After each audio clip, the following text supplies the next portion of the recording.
What's poppin', y'all? Welcome back to I Do It Myself. I am Wayno. If this is your first time here and you like what I do, hit that sub button.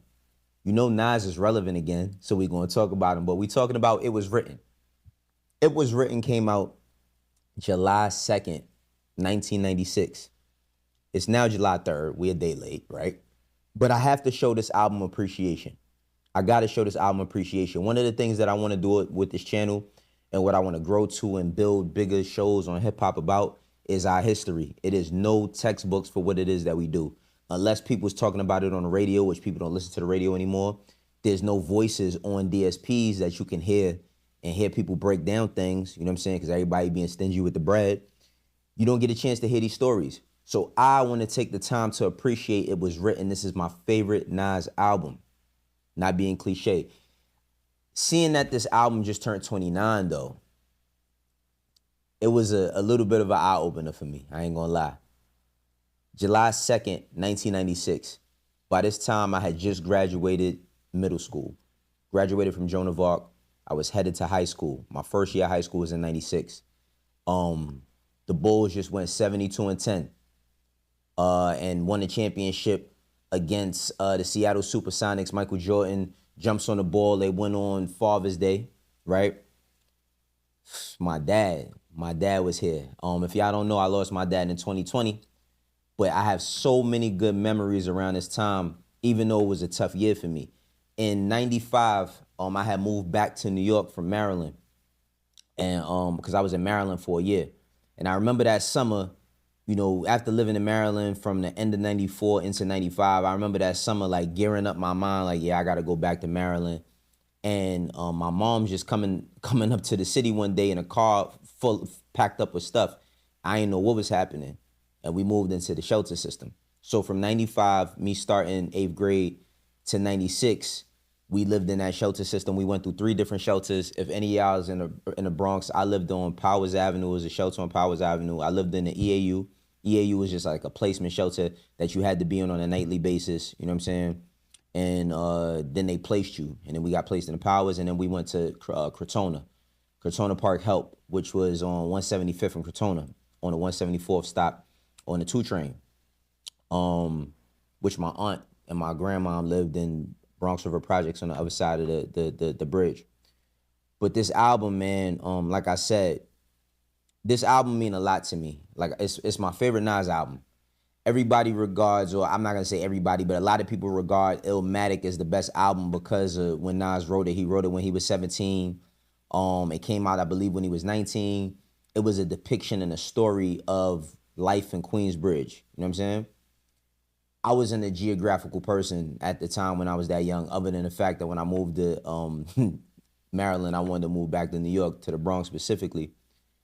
But when this album came out, like I said, it was a pivotal time. I had just graduated from middle school, moved to Harlem, but that summer, If I Rule the World came out, I remember that summer as well, where it was a concert in Harlem. Biggie was there, the Fugees was there. It ended in somebody shooting and everybody ran and scattered, but it was a big deal. And I also just remember just the momentum I was having and fun with my friends. Now, 96 is a very, very, very pivotal year in hip hop. You know, that's the year that Tupac passed away, September 13th. I remember that vividly. 6 months later, you know what I mean, in March of 97, March 9th is when Biggie passed. But I want to talk about the good times. I want to go through the track list. So the album intro, you know, it's the talking and all that, but then you get the message. Fake thug, no love. You get the slug, see before gusto. You luck though. You didn't know till I was drunk though. You weak, played out. Get 8 out. Prostitute turned. I got the gauge out. Yo, 96 babes, I made out. Like, yo, me and my bro Daryl, man, we was singing this word for word. One of the things that helped me when I was living in the shelter and I was a kid was music. The bad thing about it was I didn't have a Walkman. You know what I'm saying? So in order for me to like remember songs, I would like hear them, or I used to have a little like cassette player that I used to put tapes in, and I would put the tapes in and just record, and I would play them, but I have to play them like when I was in the shelter in the crib. And then like for me to hear music in my head, I used to like recite it. I used to recite songs all the time. That's how I kept my memory up to date with music. But then you get street dreams. Oh man, Street Dreams. You know, that's the year Casino comes out as well. And Nas flips Casino, which foreshadows almost 30 years later him being a part of the Casino in Queens. You know what I'm saying? Then I Gave You Power. You know what I'm saying? I Gave You Power is such a, it's not a controversial song, but remember Nas made that record. It came out in July, you know what I'm saying, in 96. But then Tupac makes Me and My Girlfriend the same type of concept. I Gave You Power is about Nas rapping of the perspective of a gun. You know what I'm saying? And he's talking about how you keep me in a crib, you don't take me nowhere. Like, you know what I mean? Like if you've never listened to this album, and I know I have a couple of young viewers that check my channel, if you can, yo, and Nas is relevant again, go listen to this album. But let's keep going. And I mean, watch them niggas that's close to you, and make sure they do what they supposed to do, because you never know who think about smoking you. Featuring Foxy, another dope joint, you know what I'm saying? Then Taken in Blood. I mean, this album is an epitome of evolution of Nas. You know, the sophomore jinx, people talk about their first albums and then their second albums not living up to the hype. I.e. like a Jay-Z, right? You know, Reasonable Doubt. Reasonable Doubt wasn't really appreciated till years later, but you know, his first album versus his second album is like night and day. And even his second album had joints on there, but you know, sophomore jinx thing is real. Then you got Nas is Coming, yo, Dr. Dre, featuring Dr. Dre, I think did the production on that. Then you get to Affirmative Action. We had track 8. You get to Affirmative Action. Crew song, Nas, AZ, Cormega, and Foxy. Foxy still a show. People always say, well, you know, they was writing her rhyme. I don't care who was writing her rhyme. She had the best verse on there. Let's do a verse for this. We're going to do a verse short for that. Then The Setup featuring Havoc. See, New York music specifically, just music overall, for me, growing up at this time, keep in mind I'm a kid. You know what I'm saying? At this time, I think I'm 12 going on 13. But I never really paid attention to like the geographics or the politics of music. We weren't like that as kids. The way we consumed music in 96 was the radio, television, and magazines. So if I read something, that's how I got to learn. If I seen an interview on Video Music Box or Yo MTV Raps, which that year, of course, I didn't have no cable. I was living in shelter, but I tried to catch whatever I can at my dad's crib. I had to be in the shelter by 7 p.m., so I tried to catch what I could at my dad's crib because he had cable. But that's how we was able to engage with our favorite artists. You know what I'm saying? Then you get the Black Girl Laws. Black Girl Laws, I remember hearing that song when I was younger. And it's a good song, right? But I didn't really understand the complexity of what Nas was talking about, being a 12-year-old kid going on 13, living in the hood. Like, I liked the song. I understood lyrics, but I didn't really understand everything that he was talking about. But what I will say is, like, these songs age so greatly because it's almost like when you watch movies, right? You watch a movie when you were a kid, and then when you get old, you become an adult and you watch the movie, you like, damn, I ain't peeped that. I ain't know that that was happening. I didn't know that that was going on. You know what I'm saying? So Black Girl Lost, Nas had this knack for making records where the subject of whatever he made the record about becomes relevant down the line. For Nas to make a record like Black Girl Lost in 96, and to see some of the things that our sisters got to go through today, young sisters that's still lost, and even, you know, young brothers being lost too, it just shows you how much of a visionary he was with his music, because the topics is still relevant.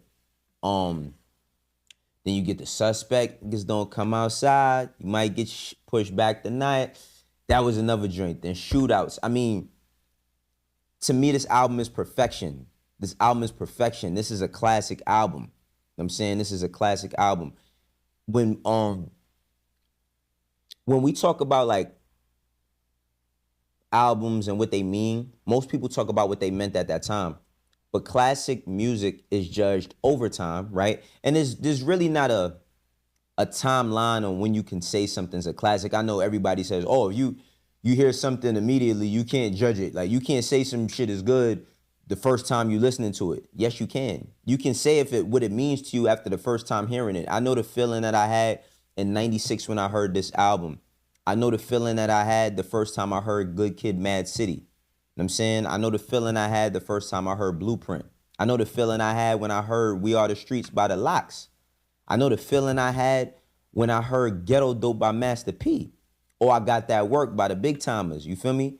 So I never want to close off the idea of when you listen to something, immediately you can say if you don't like it. You know what I'm saying? You have the right to say you don't like something. Now, over time, you could go back and listen and see if it works for you. But if it doesn't, you know what I'm saying? Like, if it's not working for you, then you can always revisit. But when things get better over time, when the subject matter gets deeper, when the more you listen to this shit, the more and more, you like, damn, like this dude was talking. Like Nas, Jay-Z's my favorite rapper all time. But I got a lot of favorite rappers, but Jay-Z is my favorite rapper all time. But what Nas was able to do, how he is able to articulate his wordplay, you know what I'm saying? And that was also thrown back at him, like, you know what I mean? If you don't understand him, it don't mean that he nice. It just means you don't understand all the shit that he writes. You gotta grow. You know what I mean? You gotta grow in order to be able to appreciate this type of work. Then you get to Live Nigga Rap featuring Mobb Deep, another one, and then finishes it out with If I Ruled the World. You know what I'm saying? With Lauryn Hill. I don't think anybody could dispute that being a hit record. I mean, people you don't even have to be from New York. People around the world know this record. And just this album, like like looking through this, yo, it just makes me happy that I was able to buy this as a cassette tape, share it with my friends. I remember that, like ripping the packaging open, looking at the beats. Like I said, let's go back. You know what I'm saying? Like, let's go back for a second.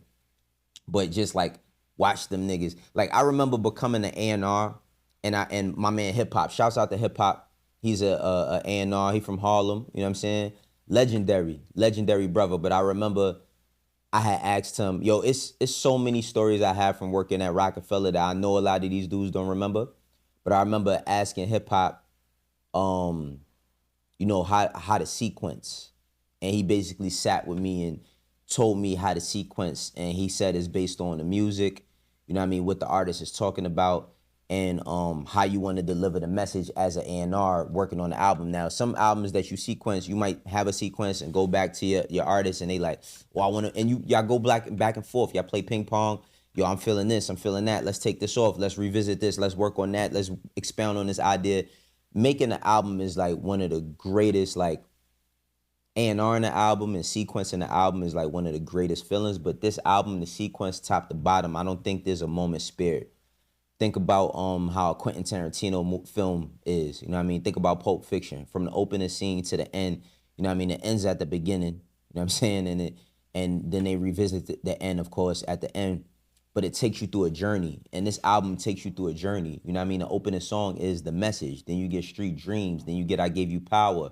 You get Watch Them Niggas, Take It in Blood. Feel me? Nas Is Coming, Affirmative Action, where he has the whole crew on there, the setup, you know what I'm saying? You get Black Girl Lost, you get Suspect, you get Shootouts, you get Live Nigga Rap, and then you get If I Ruled the World. And it's just storytelling. And I think that is the root of what hip hop represents. Storytelling, you know what I mean? Theatrics, skill, bars. And this don't apply to just people from New York. Even Outkast did this with their albums. You feel me? Snoop Dogg did this with his albums. You know what I'm saying? It's like, I just miss the feeling of that. You know what I mean? I'm not trying to throw shit back to the point where we only had one good time, or the only good times was in the 90s, because I can't say that. I've had music from every era that I've loved and I've enjoyed, and I want to celebrate that music on this channel. But for the young ones, man, like I said, or even for the ones that might not be privy to this Nas, go back. You know what I'm saying? The 30-year anniversary will be next year. People don't really talk about It Was Written that much. We need to be celebrating this, yo. We need to be celebrating this. I mean, if it's this weekend, turn this album on. You know what I mean? No matter what DSP you hooked up with whoever you got a a membership with, go stream this album. You feel me? Like, go stream this album. I think that interesting things is happening in the media right now, specifically with how we engage in things, how topics come up. I actually found out that this album released July 2nd by a Instagram page I follow on This Day in Hip Hop. You know what I mean? So shouts out to them. Thank you for posting this, because while I do know that album came out, I didn't know that the date was July 2nd. You know, today's July 3rd, but we going to celebrate this. I'm listening to this album all day. I'm going to go hit the gym and I'm bumping this. Y'all let me know what y'all favorite records is off of this album. Do you think this even is Nas's best album in his discography? Where does it rank in his discography? I mean, for me, it's my favorite, so I'll hold it number one. You know what I'm saying? After Illmatic, and then maybe one day we'll go through all of them, but y'all let me know what y'all think. This is I Do It Myself. For the ones that rock with me, know how we doing. For the ones that don't, eventually will. I catch you on the next one. Peace.